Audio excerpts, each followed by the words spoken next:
If your sales calls are taking longer than 15-20 minutes, you're doing something wrong. And this video is for you because I'm going to be outlining the exact strategies you need to follow so that you can get people to beg you for Stripe links. Okay. And the reason why you're taking long sales calls and not onboarding calls is because of one simple mistake. Okay. And that simple mistake is very hard to notice if you're not very attentive because it is happening on an emotional and on a subconscious level. And it is what I call the dissonance. This is between the lead and you. Okay. And this dissonance is created whenever there's a communication gap between the lead and you. And no, I don't mean a communication gap in terms of, frequency of touch points or things like that, but even the questions in their heads versus the answers that you give with your communication. Okay.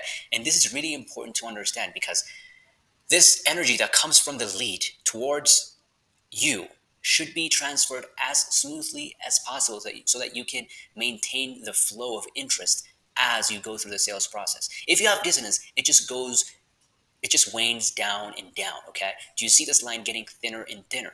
This is what I mean by a lead dissonance. Okay. And this is really important to understand because once you figure out how to be in resonance with your leads is when you can unlock an unlimited amount of money. Okay. And the reason why this is happening is because you're throwing things randomly. You're throwing communication materials randomly, and this is not going to help you because you're not tracking data. Okay. And whenever you don't track data, you don't know which direction you're going, and eventually you don't know which one is working. Okay. And that is why it is really important to make data-driven decisions so that you can make the right move in the right direction. Okay. Instead, what you want to do is you want to use sales calls. Okay.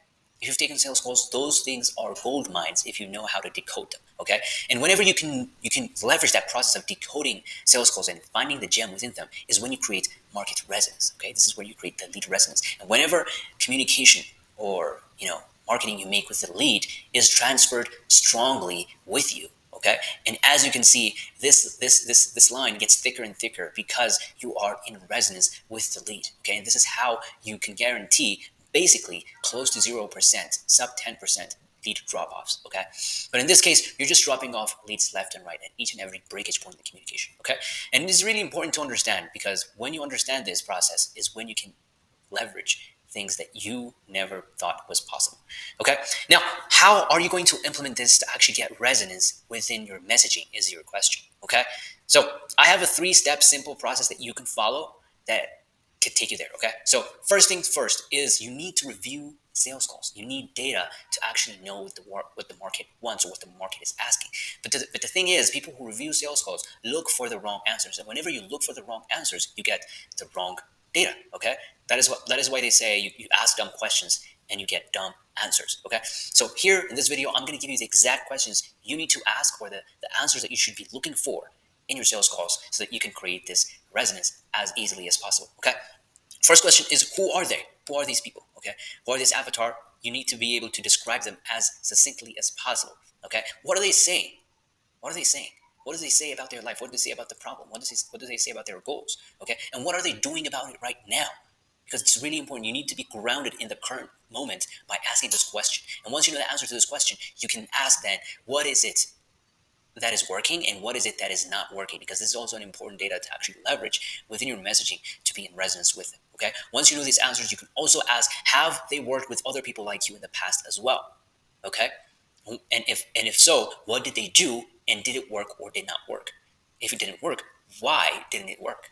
Okay, these are very important questions that are that should be running in your head because these are the realities of those people. Okay, once you have these answers to these questions, is when you can go ahead and give people your proposition. Okay, your proposition is going to be, hey, do you want these results with this mechanism? But the thing is, no one's going to say yes. Why? Because they have all these questions in their brain. And that is why we need to use the objection matrix to break down these objections that these people have in their brains. Okay. And one of the easiest ways you can get these objection matrix is by using AI. Okay. You can use this prompt, you can steal it, you can copy and paste it and use it in ChatGPT to actually give you the most common objections that your prospects are thinking about right now. So you can say, hey, I'm selling X, Y, and Z offer to target market that lets them get results. I'm writing a video sales letter to convince them to purchase the service. I want to answer every single objection that could possibly rise. Can you list all the common objections I am going to get? Okay. And as a sample, it could give you like this. Okay. Objections about price, skepticism about results, authority concerns, effort objections, technical concerns, niche specific worries, something like, hey, my coaching program is unique. This is too generic, right? You can You can see that they have a fear of failure, preference, and post-purchase concerns, and also psychological barriers like saying, "Hey, I'm overwhelmed. I feel like one more thing. I need to learn one more thing to actually do this." Okay, and you have to answer these questions like this. Okay, no, it's not spam. Of course, this is like an example, but you can tailor it to your own offer by saying, "Yes, it does work. Other people get results. It's not illegal. It won't ruin your current system. The results are qualified, and etc. etc. etc."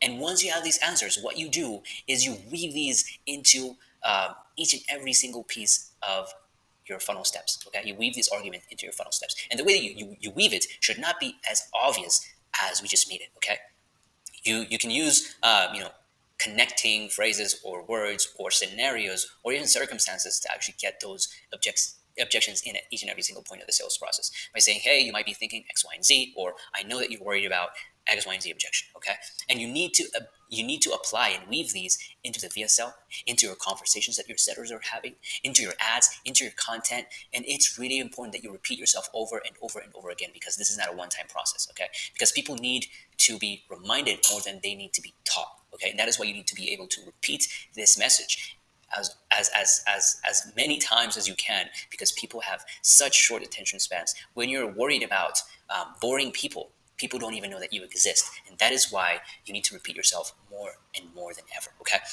so when you can implement this process and you can weave these arguments into this funnel, is when you can just be in resonance with the market. And whenever people reach this point in your funnel, they just want to give you money because all of their questions have been answered before the call.